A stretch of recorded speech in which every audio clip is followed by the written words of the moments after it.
Okay. 3, 2, 1. Hey folks, welcome back to your Frederick Real Estate Update. I am Darren Ahern with RE/MAX Results. And on this beautiful day, I have the one and only with me from Presidential Bank Mortgage, the man with all the money in that nice vault over there. Because today we're going to talk about grants, interest rates, and a bunch of other great stuff. Mr. Terry Kernan. All right, how we doing? Great. How are you? All right, I just want to remind everybody to listen to our last week's program about the whole LLPA, the Loan Level Pricing Adjustment. Terry did an awesome job covering all the different ins and outs that people need to know and pay attention to, the very big highlights of it and what that means for them. And at the bottom line, at the end of the day, nothing to panic about. Two things I want to mention, Terry. Number one is I had an article, do not trash your credit. Don't do anything bad to have your credit go down so you can get a better deal on an interest rate and have a lower monthly mortgage payment and all that.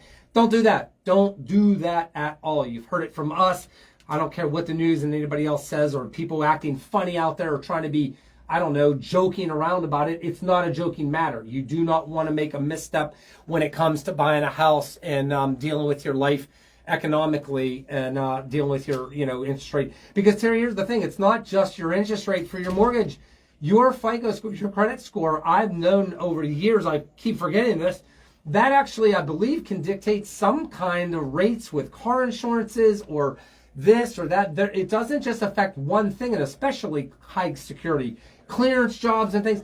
It seems like it's starting to affect and bleed out into like every area of life. Not to mention, I actually heard that some people, that are dating, they want to know, Terry, they want to know what's your credit score before I'm going to say I do and marry you. They want to know how much debt you got. They want to know your credit score. They want to know how you live financially and how well you take care of things. Not just how romantic you are and if you can go buy a bunch of flowers on a nice date.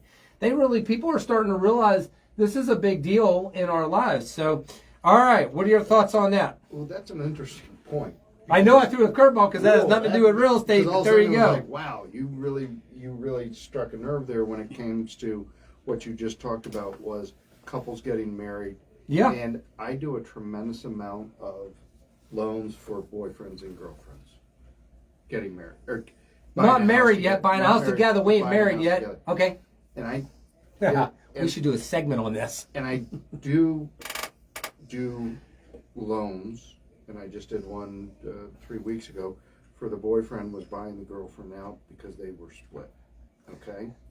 And a lot of it is when you're a boyfriend, girlfriend, before you get married, you should really know what is happening financially, because sometimes you'll have somebody, a couple come in and they could be engaged, they could be newly married, they could be boyfriend, girlfriend, and they'll come in and one of the buyers will have a high credit score and the other will have a low credit score, and it gets very uncomfortable.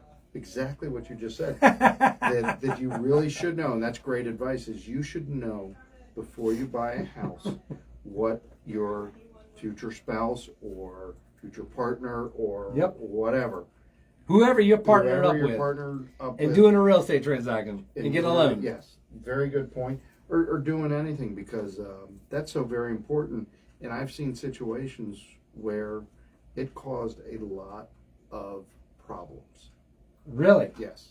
I mean, did you ever have the problem where you're literally sitting down, Terry, with a couple that's looking to get a mortgage to buy a house and they're learning all about it? Because we don't get it on our end. Like, we get the tension about no, I want a 3-bedroom home. No, I want a 4. No, I want a garage. No, I want this. We deal with the housing side of it, the financial side. Have you ever had a couple come in and they sit down with you to get a loan and you're going through and educating them and then you pull everybody's credit and then all of a sudden, you reveal, it's the big reveal. Instead of the gender reveal, you got the FICO credit reveal. And then all of a sudden, they're looking at you, you're talking about numbers and things, and it's like, wait a second. Hey there, young, and the partner, they say, well, you never told me that you had a credit card bill and your FICO score was this low. Did you ever have somebody on the spot be like, you know what? I don't think I can go through with this. It did happen to me one time. Okay. And it did happen to me one time. And I'm not going to get into great detail, but you had a breakup in the office. No, it wasn't there, but tension. Yeah, tension. They called back later and said, "Hey, we're gonna take a pause. I'm looking at a house." I say, "Hey, totally fine," because you always do something about bad credit. I've said it before. Yeah. it's like bad breath. If you don't do anything about It gets worse. It's not going away. And by the way, people can get their free credit report. I believe you can get one pretty much every year for free. You want to keep an eye on that. I have LifeLock and all that for me and my family, and even down to my kids and everything, because like you said, this segment's not about identity theft, but I've had happen. It's major. It's getting more out of control. I've heard numbers recently, and then how many billions of dollars it costs in time to be able to cure all this stuff like that. But the biggest thing is making sure that you know your position and how it affects you. And this whole thing with the LLPA, the price adjustment thing, we talked last week, Terry, you mentioned it. Great that they have a new matrix. It's already blended in. It's nothing to freak out and panic about. It's not going to get any worse than what they've already done and how it works. It is what it is, but it's really important in the whole scheme of getting a loan and getting pre-qualified, which is everything, because I will not show you a house and take you around to see beautiful properties until you've already talked to Terry and you got that pre-qualification anyways, because we want to know what the strategy is. The most important thing is to have a plan and a strategy in place to help you, knowing ahead of time, going in, so that there's no absolute surprises whatsoever. And so in today's segment today, Terry, I did want to talk, which blends into the do's and don'ts for a smooth transaction and getting pre-approved and all that good stuff like that. So today we're going to do it backwards. I want to talk about, we want to know within this plan, what are the grants available right now? As we know, these numbers and these programs, they move and they shift very throughout the year constantly. And it's good to know what that looks like and the positive news about rates going down and what that looks like. And then we're going to talk about the do's and don'ts of getting a loan and the things you need to pay attention to. This is huge. We could charge you money for telling about this almost, right? Because it's that important. So go ahead. So the big news at Presidential is that the Federal Home Loan Bank of Atlanta replenished over $7 million worth of the grant fund that we use a tremendous amount of. And that grant fund, runs out every year at some point, right? It does. And then it has to get replenished, so it's usable money. Go ahead. So here's how it works. Is basically $15,000 you get to be a community partner, okay? So let's talk about what a community partner. $15,000. So you do have to meet income limits. Okay. But you're going to get $15,000 that is forgiven at $3,000 a year. So after 5 years, it is totally gone, totally forgiven. You never make a payment on it as long as you live in the house for 5 years. Okay. Right. So $15,000 if you are military, if you are a firefighter, if you work in the industry of healthcare. So you could be, we've done loans for a receptionist at a dental office, okay? She would get $15,000. Under the old program, she'd get $10,000. Okay? Wow.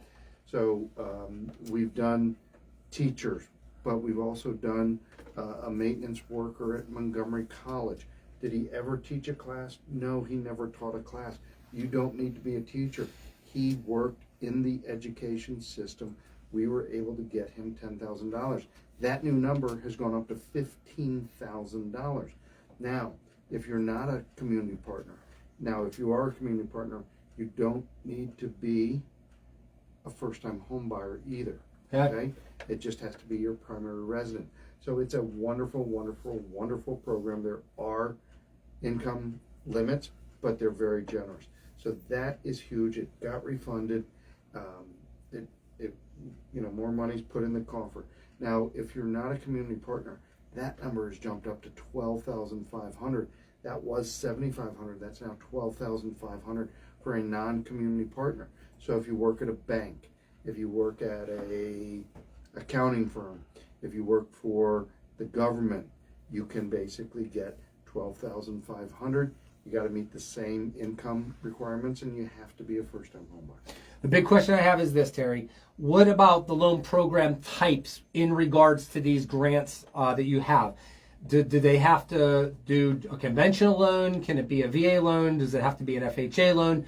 What are the loan types that marry up with these grants? Number one and number two are conventional and FHA loans. They marry up the best with these programs. So a conventional loan, let's say you're buying a house for $300,000 and you work at a hospital or a doctor's office and you're in the medical field. you're going to get $15,000. So you can put as little as 3% down. Okay, so 3% of 300,000 is $9,000. So $9,000, we're giving you 15. So 9 goes towards the down payment. Oh. 6,000 goes towards Closing closing costs. So you can use these grants to not just pay closing costs, but also the down payment money. Yes. That is huge. That is so big, because I know there are still people asking me, they're still saying, well, I heard I have to have this much money to put down and I can't use this or that or whatever.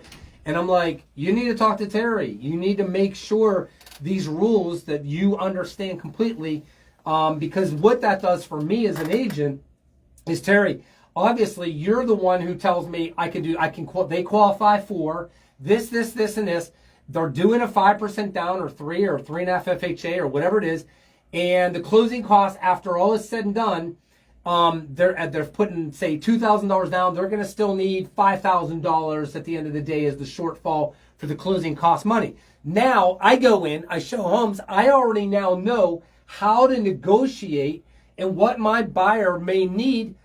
If none, they have the reserves, they have the cash. You don't need anything. So now we can either, if it's not a multiple offer situation, offer less in price. You can get a little bit better price. But let's say they can't do that. They don't have the reserves or whatever. And then you say to Darren, they need to get $5,000 in closing help. Now I, as the agent, professionally know how to structure the offer to marry into the loan. This makes or breaks so many things in real estate. And this is why having the right experience and team is everything for buyers out there. It's not, and most people, Terry, it drives me nuts. They have no idea. I had somebody not long ago as a buyer call me up. We were talking and all of a sudden they go, man, the qualifications, I know it's complex and everything, but I'm looking to offer on this place over here. It's online. It's an auction. It's a bid thing, this and that. And then they're like, they want a buyer's premium that is going to cost me anyways to bid on this foreclosure home, which there's not many out there. And then they dropped the golden bomb on it. They said, well, why do we need you as an agent? Why do we need buyer representation? I'm like, are you nuts? Are you kidding me? That's like, I have a toe that's bleeding. Do I need a doctor? No. Put alcohol on it, put it in a Band-Aid, massage it, you're fine. Versus, ready? Versus, I have to have surgery, but I'm thinking of doing it myself to save a couple extra dollars because I don't have insurance or whatever. You've got to be kidding me. So anyways, I know that's a wild analogy, but it is true. You need representation. Like, no, a foreclosure online auction bidding, especially when you start reading the fine print, $10,000 non-refundable, you can't do XYZ. I'm like, have you lost your minds? That's like craziness. That's like giving your 10-year-old the keys to the car and saying, I'll see you in 2 hours, make sure you drive safe and come home okay. Really? So anyways, let's get back to this. The grant stuff. This is why it's important to know that people have to understand what is so relevant. And then my question also becomes, and you can finish up any other details, how many, I meet people all the time, oh man, I wish I'd have known about this. I would have met you earlier. I wish I could have probably got a grant. Yeah, you probably could have. How many percentage of people qualify for some kind of grant out there as a buyer? Would you say it's like 50%? Is it 75% of the public? Is it 90%? Go. It's not as high a number as you would think. And the number one thing is first-time home buyers. Okay. Okay. Yep. So that's about 33% of the market, right? Okay. So let's talk about first-time home buyers. So 1 in 3 houses that are sold are approximately to first-time home buyers. So that's the market that we really want to target. Now in the FHLB, you don't have to be a first-time home buyer, which is great, okay? Community partner. But let's look at the real numbers is if 1 in 3 homes of those first-time home buyers, that number can be pretty high. So of that 33% that buy a house, that number could be pretty high that qualifies for the grants. Now, it is income driven and it's driven by county. So let's talk about Frederick County. Almost $80,000 a year, almost 80, 79, I think 4, okay, is going to allow a single person to get the 12.5 or the 15,000, whichever category they fall in. So that's going to put a tremendous amount of people into the thing. But here's why the number is low, Darren, on why people don't qualify for the grant. It could be higher if people realized that they could buy a home. There's so many people that are not trying to buy a home because they believe what they think. Yeah. I can't buy a home because I need 20% down. I can't buy a home because I need 780 credit scores. I can't buy a home because of this. I can't buy a home with this. There's so many of those people that are first-time home buyers that don't think they can buy a home. If I knocked on every single apartment complex and talked to everybody would talk to me, they'd be like, really? Like, I don't know that.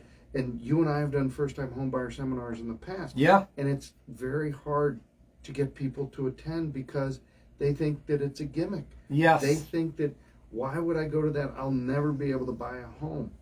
And so that number that you want to know about, that could be so much higher if people actually believed that they could buy a house. Am I right? That's it. Yeah. I was there way back in the day. I mean, it took me, I was renting and then realized, I was like, you've got to be kidding me. Like, and that was a whole different world 25 years ago as far as loans and all that stuff. And by the way, the interest rate was about 7.25% on our first place and all that. Tom McLister did the loan way back in the day. I remember asking him, what would he do if interest rates got to 5%? And he said, I go crazy. I'd be up on the table dancing, jumping around. And now he got to 3. So I asked him if he was ever dancing. He said, I've been dancing for years. I know you have too. Everybody, and I don't see that either. But the thing is that these grants are so vital because that can be the difference between somebody getting in or not, and it's really, really important. And my heart breaks for how many people, Terry, out there that have bought a home that have missed the opportunity that they could have qualified and everything. And so this is why I pay attention to it. And they get very upset. But so that number could be a lot higher. But let's go back to what I think that number is. I would say that anywhere between 25 and 50% of first-time home buyers, I think that's a big deal, that buy a house could have qualified for a grant. Woo! That's a big number. That's a real big number. And there are more than one grant out there, okay? That's why, because there's so many. There's so many. So the Federal Home Loan Bank, okay? Federal Home Loan Bank, that's our grant that we sell a ton of. And basically, here are a couple things about it, is you can have a non-occupying co-borrower, okay? That's huge. Yeah. That is huge. A non-occupying co-borrower means that I can help one of my children buy a house as a first-time home buyer, and they don't count my income or they don't care that I've owned a house. It's all based on, so that's a huge number.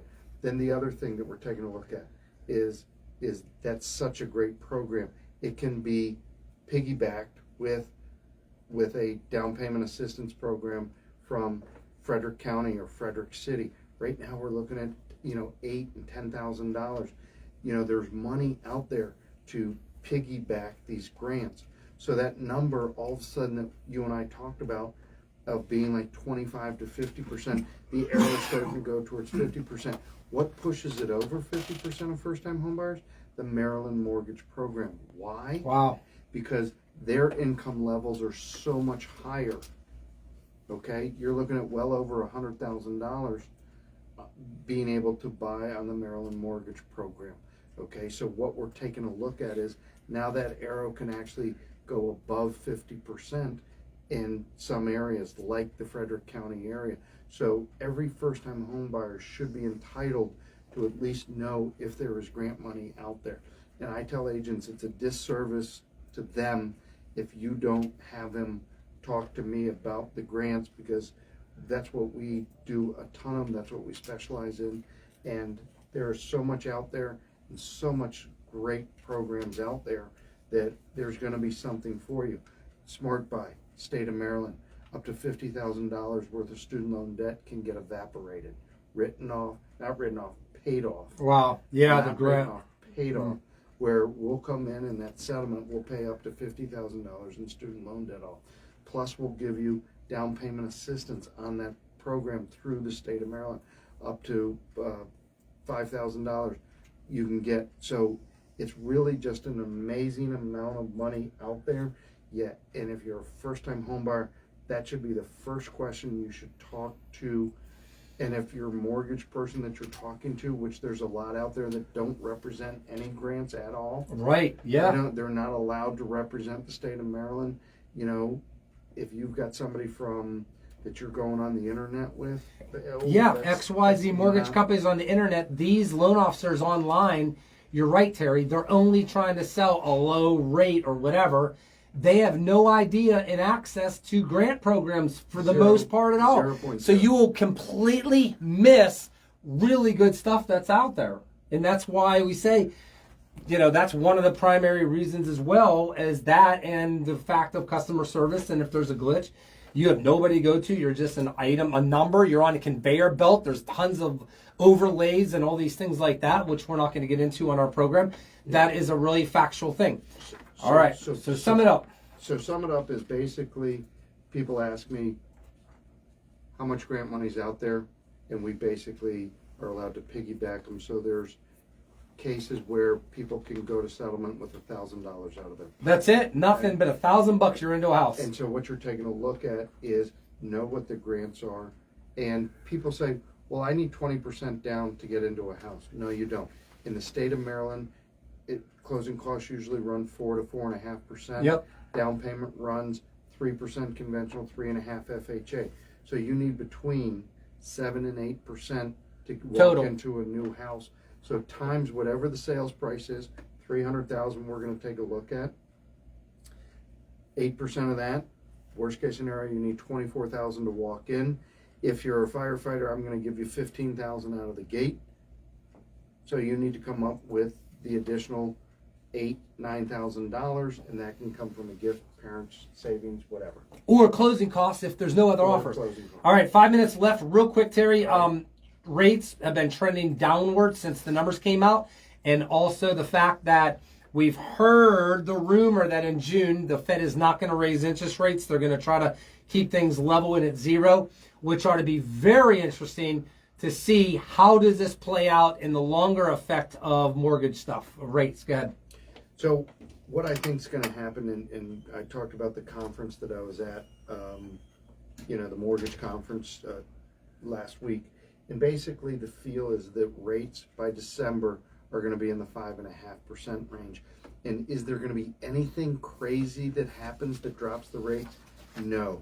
What they talked about at this conference is that the 10-year Treasury note basically is a little out of whack, and it has gone up, and our rates have not come down, which they usually do. They usually go up or down based on what the 10-year Treasury note is doing, and we've been seeing the 10-year yield coming down steadily, going up a little bit, coming down, but mostly in the downward trajectory, and our rates have not followed. So that volatility that we've been seeing so much of over the last 2, 3, 4, 5 months with rates, that is going to settle down, and when that settles down, that will naturally lower rates. Yep. Like, if you know that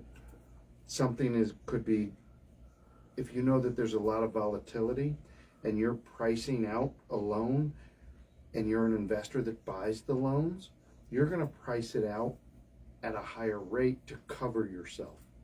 But if you feel things are coming down or settled down, you might hedge in a little different direction to come up with a lower rate.